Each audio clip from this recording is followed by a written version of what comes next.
Alright, we're going to take a look at evaluating compositions defined by equations. And the last video we took a look at evaluating compositions defined by sets. So if you haven't watched the previous video, do take a look at that before you watch this one. But here what we have is we have f of x equal to the square root of x, g of x equal to 3x plus 2, and h of x equal to x squared. We're to find the value of each expression.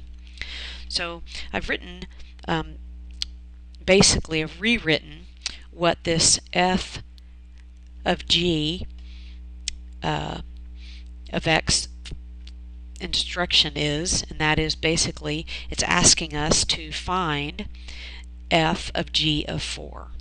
Now, I actually, even though we are going to really start kind of with the g function, I actually write this starting with the outside function. Here's what I'm going to do. I'm going to write the outside function, but instead of putting an x, I'm just going to bust open the x and make it a big parentheses. Okay, there's the f function.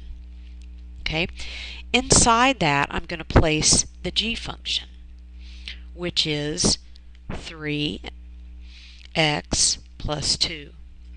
Now, because they've asked me to place a value in for x, now I'm going to take out that x and replace it with a 4. So this is basically what we're doing. We're saying, okay, into the f function we're placing the g function, into the g function we're placing a 4. Let's take a look at what we get. So we have 3 times 4 is 12 plus 2 is 14. We have the square root of 14. Okay, let's take a look at the green one down here.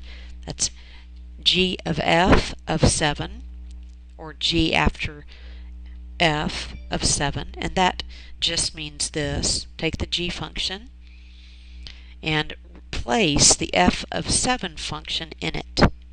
Okay, so I'm going to start on the outside with the g function and write the g function, but instead of the x, I'm going to place a big parentheses. Okay, there's my g function. Instead of x, I placed a large open parentheses.